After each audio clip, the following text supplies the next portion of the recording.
తెలంగాణ రాష్ట్ర న్యాయ సేవాధికార సంస్థ ఆదేశాల మేరకు మెదక్ జిల్లా న్యాయ సేవాధికార సంస్థ చైర్పర్సన్ జిల్లా ప్రధాన న్యాయమూర్తి పి లక్ష్మీ శారద సూచనల మేరకు జిల్లా న్యాయ సేవాధికార సంస్థ secretary senior civil judge CH Jitender సోమవారం మధ్యాహ్నం 4 గంటలకు legal services of persons with mental illness and persons with intellectual disabilities called మనోన్యే LSUMలో భాగంగా మెదక్లోని స్టేడియం దగ్గర భవిత సెంటర్ను తనిఖీ చేయడం జరిగింది. భవిత సెంటర్లో ఉన్న పిల్లల చదువు, ఆరోగ్యం, వసతుల గురించి తెలుసుకున్నారు.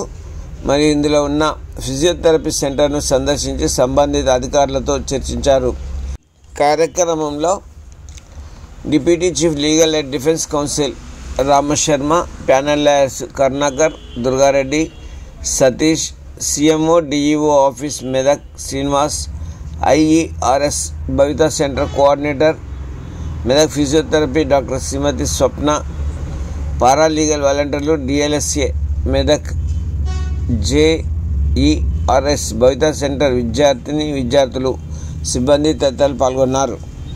అనంతరం మెదక్ జిల్లా కేంద్రంలో ఉన్న బాల సదనాన్ని జిల్లా న్యాయ సేవాధికార సంస్థ కార్యదర్శి senior civil judge CH Jitender సందర్శించారు.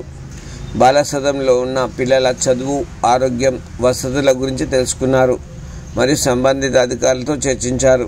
ఈ కార్యక్రమంలో deputy chief legal and defence council Medak Ram Sharma, panel lawyers Karunakar, Durga Reddy, Karunasheela, DCPO Satish, CMO DEO office Medak Gangadhar, coordinator Balanarasimhudu, Lalitha, paralegal వాలంటీర్లు DLSA మెదక్ బాల సదనం విద్యార్థులు, సిబ్బంది తదితరులు ఉన్నారు.